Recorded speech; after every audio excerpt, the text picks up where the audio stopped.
Hello everybody, this is Don Horatio for SCVRush.com, and I'm here with the IPL5 caster TotalBiscuit. So this is your first time at an IPL event. How's it going so far?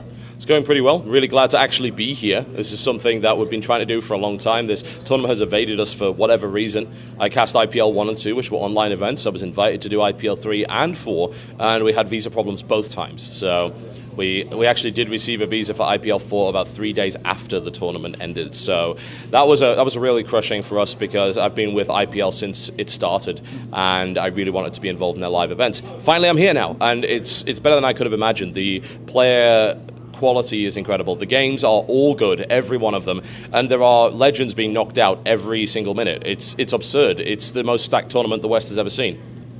Yeah, how do you actually feel about the giant bracket system, like the format here so far? Do you think maybe this giant bracket's the best way to do this with this many good players, or do you have any opinions on that?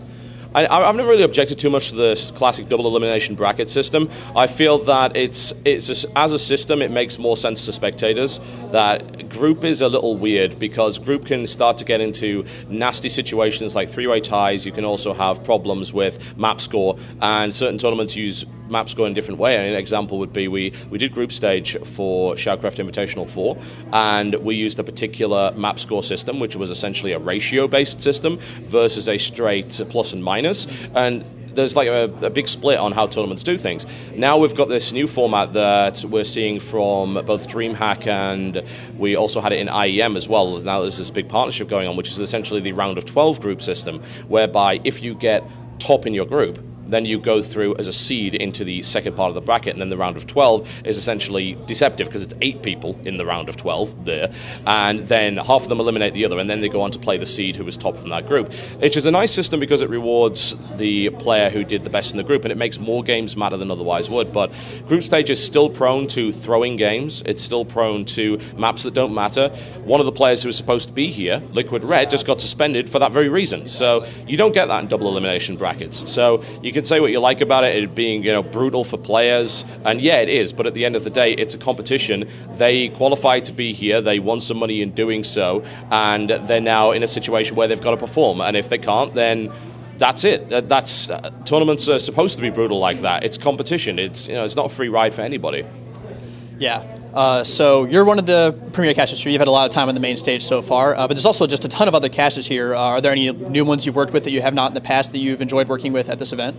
Haven't really had the chance. The only people I'm going to be casting with at this event are Grubby, Sheth, and Apollo. So I'm not really handling any of the other casters, especially the guys from the caster search. That's Kevin Noke's job, and he is doing a stellar job of that, I might add. He is pretty much ideal to cast with. He's just a great casting partner. We've cast before, in fact, even though it doesn't make a lot of sense to play-by-play casters. It was still fun. It was still entertaining. I've cast with Grubby and Sheth before at previous events, so there's nothing new to me here, really. And, of course, casting with Apollo was second nature. Yeah. And I'm happy with how the casting is lined up. I will happily cast with anybody, but I feel I perform better with people that really understand the way the roles are. I have a very strict role definition whereby I will stay the hell away from analysis, and my analyst should basically can it when I start doing the play-by-play.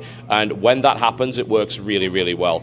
And when it doesn't, which has happened in certain matchups in the past, it gets really awkward, and it's not an enjoyable cast for people. Yeah, definitely. So before you mentioned the Shoutcraft Invitationals, is there any news on when those are coming back anytime soon, or just still very much in the works? We've been trying to work on it for a long time, and there's been so many tournaments that it's been very difficult to set up. And we're also trying to move away from cross-server play because we believe that the caliber of players gotten to the point where cross-server severely diminishes the legitimacy of the games, and it also just makes them flat out less entertaining, which means that any format we do in the future will most likely go back to single server, which we did do initially. The original Shoutcraft Invitational was EU only. We started to incorporate some US players in, and we flick between servers when necessary. In fact, Shoutcraft Invitational 4, if I recall correctly, didn't have any Americans in it. No, it didn't. I'm pretty sure it was all played on EU. I'm just going through in my head. It was a long time ago now. But no, I don't remember any American players being involved in Shoutcraft 4. So we will probably stick to single server. and that means that maybe it's an American-only tournament with Canada involved in it, and of course possibly South America. Maybe we do another European event, or maybe we focus entirely on Korea for Shoutcraft 5. I've also got a few interesting ideas that may or may not come to fruition. What I really want to do, which is kind of a pie-in-the-sky idea right now, but I really want to pull this off at some point, is do a nation war. because it's something we had a lot of in Brood War. I say that, I wasn't even involved in the Brood War scene, but I know I looked at the Nation War format from Brood War. I'm like, this is so cool. Can we do that again? I would love to do basically an 8-team invitational team league format using different countries and like actually bringing players together from different teams. Getting the guys to agree to that is going to be difficult. I know the players will be up for it, but the managers maybe not. But I would love to be able to pull that off, and how I'm going to do that though is anyone's guess. So there's a lot of ideas in the pipeline, and we've got the funding to make it happen, and we've got the license from Blizzard to put on a bigger tournament this time monetarily, and hopefully we'll get the chance to eventually do it. Yeah, certainly looking forward to that if you can get that together. So your home team, basically Axiom, basically growing pretty quickly. Jen is doing a great job managing the team. Just how do you feel about the, I guess I would call it overwhelming success so far of the team? Things just kind of gone as planned. You have the 3 players now. How does it feel to be part of that and have your wife basically the person just making the whole thing happen? Yeah, it's great. I mean, it's as a sponsor, essentially the guy who is putting the money forward at the moment in combination with Husky in order to make the team work. We've had a lot of really good results already, and I think we've proven a point beyond a shadow of a doubt that the way that we're currently doing things is working. And we're going to continue doing this, and we're going to make the environment better for our players. And it's not going to be a case of 6 to 8 players in a room in a cramped house practicing 12 to 14 hours a day and having to be essentially told what to do by coaches, because we feel that honestly there are some players that work better in different environments. And we already have Crank, who can't practice that much because of his neck problems, so that he wouldn't fit in that environment. We have Ryung, who seems to be absolutely thriving. I mean, in Slayers he's known as the forgotten son of Boxer because he was always overshadowed by other Slayers Terrans, including, of course, MMA. Now he's in the round of 4 of GSL. He never pulled that off within Slayers, and he seems to be reacting really, really well to our training environment. He's becoming a more well-rounded player as well as a more well-rounded person. He's able to focus on other interests as well as StarCraft, but still practice a great deal, and he wants to. He's got the passion for it, and that's really what we were looking for when we were bringing players into the team. It's why we're being so selective. There's so many free agents that we could have picked up, but we didn't. We picked up Ryung and we picked up Maya because we believe that they share our attitude as to where we want the team to go, and they believe that the team has its best interests at heart, and as a result they will play better knowing that they have that security and knowing that we have their back and that they're not going to get screwed over by us, and they're not going to be living in tough conditions and having to practice more than is perhaps healthy.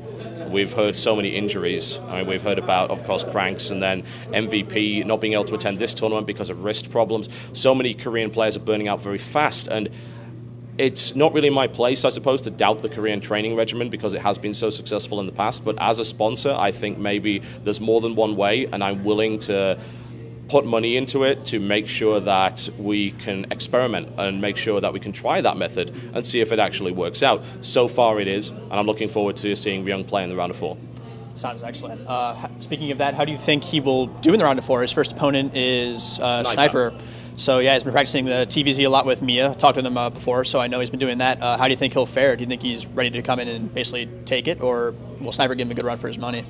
Sniper's definitely a very good player and is consistently underrated. He's considered a bit of a villain. I mean, this is the guy that all killed Slayers in their final outing, even though it was kind of a B team. I mean, for God's sake, they put Eve on. It wasn't exactly expected to go very well for them, but we are more than prepared for Sniper. There's no real question about that. Mia he's known as the practice bonjour for a reason. He is a very well-respected Zerg player, and he's one of those guys that just stays beneath the surface. He doesn't compete in GSL that much. Of course, he played in Code A, but was knocked out in a very tough matchup. And his role right now is to make sure that Ryung is absolutely prepared for the very real likelihood that he's going to face not one but 2 top-tier Code S Zerg on his way to the final. He's more than ready for Sniper. Sniper is not going to know what hit him, and Ryung will be in the finals playing against either Bogus or Hyun, and quite frankly, he's ready for either one of them. Well, I mean, awesome. I mean, that's pretty confident from you as well. He was also quite confident. He just said he would win when I talked to him yesterday, or 2 days ago. So he's ready to go. So how is Las Vegas? Have you been to Las Vegas before, or how do you like the event being here and that sort of thing, I guess? I was here actually a month ago for a different event entirely, not even the same game. I was actually here for a Planetside event with SOE Live, but this is a really cool venue for this particular tournament. It's classy, it's got a lot of space.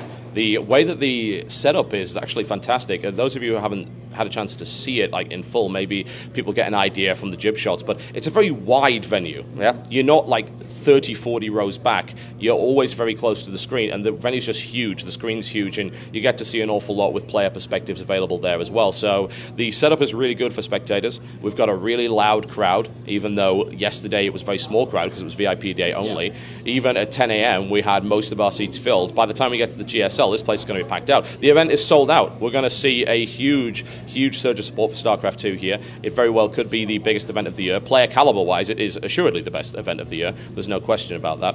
So I'm glad to see it in Vegas. Vegas is a great venue for it. Obviously, it allows certain other extracurricular excursions, which hopefully the players aren't indulging too much in, although I've heard some horror stories thus far, losing quite a bit of money. I hope they can win it back in the tournament. But yeah, Vegas is great. It's a lot of fun. All right.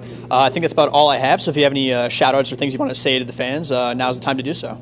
I'd like to, of course, to give a big shout out to everyone that continues to support the team and got on board with Axiom from the very start, and of course those who are helping to indirectly finance the team by watching my videos in the first place. So those guys are very, very important to the livelihood of the team as well as my own personal livelihood in the business. So thank you very much to them for that, and big shout out as well for Husky and his sponsorship and the support of Axiom going forward. And thanks to the players, I suppose, for believing in what we had to offer. I know it's difficult, I suppose, to trust Western influence, especially with new teams. So many new teams pop up and then just disappear within a matter of a month and end up being scams. But we really wanted to make a go of this. The players understand what we want to do, and they're willing to do their part to make that a success. And so far, it's going better than I could have ever hoped. Awesome.